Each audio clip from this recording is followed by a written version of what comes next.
I think we were discussing before we started recording that I'm currently on a ketosis diet, the keto diet. Keto diet, yes. Which basically means that I'm extremely low carb in my diet. Yes. Basically consuming no sugar. It can be, and I think you're one of those that would get a lot of benefit from it.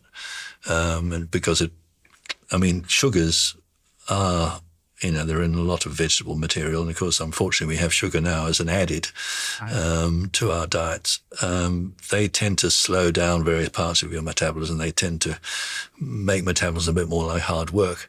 And so if you take those out and some of the more sugar-producing carbs, then you're freeing up a lot of energy. So a lot of people on keto diets find that, they're sharper.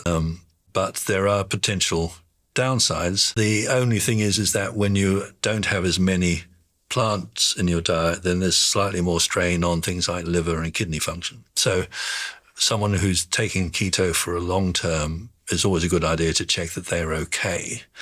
And some of the more long-term concerns have been around kidney. Because if there's a lot more of the animal-based material in food, then that can be more hard work for the kidney. But I come back to the point, there is no one-size-fits-all.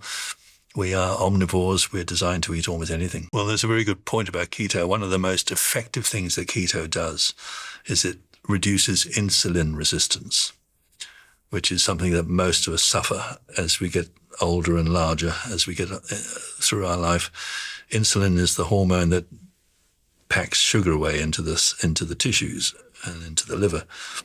And thank God, because if we didn't have insulin, we would have diabetes. Insulin resistance is growing, and that leads to diabetes increasingly. And so diabetes is, in most parts of the world now, is becoming another big health issue.